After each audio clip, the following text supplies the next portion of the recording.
Hey there folks, Brian King. I'm going to riff a little bit about something one of my clients encountered that puts a larger topic in perspective. This particular client is a young person in 20s, went to a leadership youth kind of gathering conference, if you will, and happened to catch the text of someone nearby.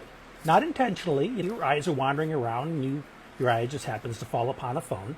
What this client saw was very upsetting to them. The text said something to the effect of, oh, they are probably special needs. No, let me back up. It began with, ew, very important part here. Ew, probably special needs. That's why they had to have their mom with them or drop them off or something.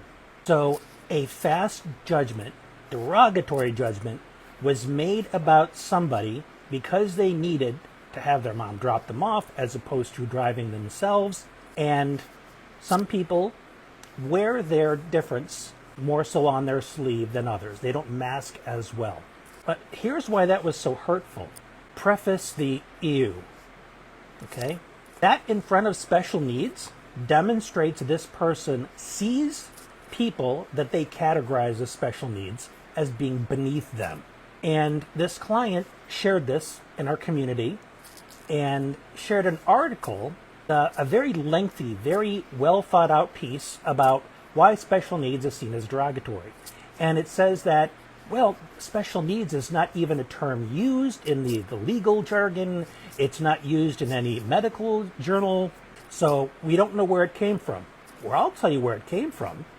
It came from the street level, the everyday colloquialisms, the terms that people come up with in order to describe folks they want to other or look down on. When I was a kid, I was babysat by my oldest cousin, who was a teenager at the time.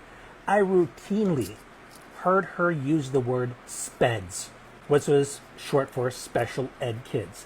And she wasn't using it from a compassionate place.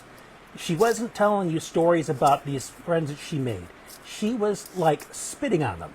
And then I got into high school and I heard retards, stupid kids, the special eds kids, the dumb ones. I never heard anything complimentary. And then when my son got into school and the clients that I now work with, the little kids, they talk about how bullied they are in gym class, out in the playground. So where does this term come from? Largely, what perpetuates it? The other kids who are not being given adequate diversity training. We talk about diversity in the classroom. We don't practice it. We're always at a race for who's going to be the smartest kid, who's going to be the valedictorian on graduation day, who turned in their test first. These kids are encouraged to be competitive. And they're looking for any advantage they have over each other. And it is so easy to marginalize the kids that are struggling in a system not made for them. So those are the ones that get thrown aside first. And there are more than one way that the other kids refer to I don't even know what word to use. The kids that are in disability classes, anybody who's watching this, please bring me up to speed on what the current terminology is. How do the teachers refer to the kids that need accommodations? If they're not saying they're special needs, what do they say?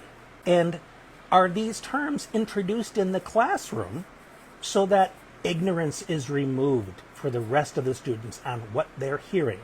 Because one thing that it's kind of a double-edged sword here, maintaining confidentiality of the students with IEPs and 504s.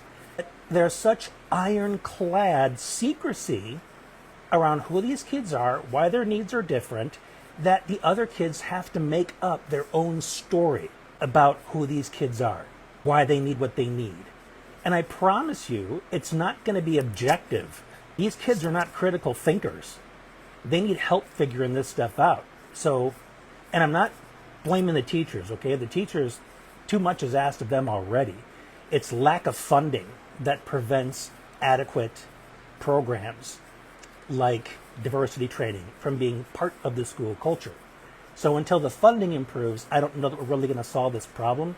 But I think it's important to continue to bring attention to it because it is marginalizing an entire segment of the population, because the kids they grow up with who are raised to feel discriminatory towards them aren't going to be the ones that are looking to actively include them once they're running the businesses, right?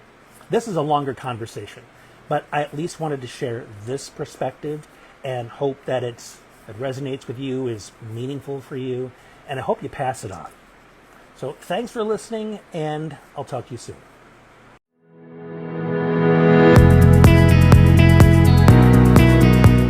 Thanks for listening to the Brian Can Help podcast. If you enjoyed this episode, please leave a 5-star review and share it with others who could really use the encouragement. On my website, briancanhelp.com, you'll find my books, online courses, and one-to-one coaching programs for living a conscious, empowered, and fulfilling life. I'd love to have you in one of our compassionate communities. Until next time, thanks for being you.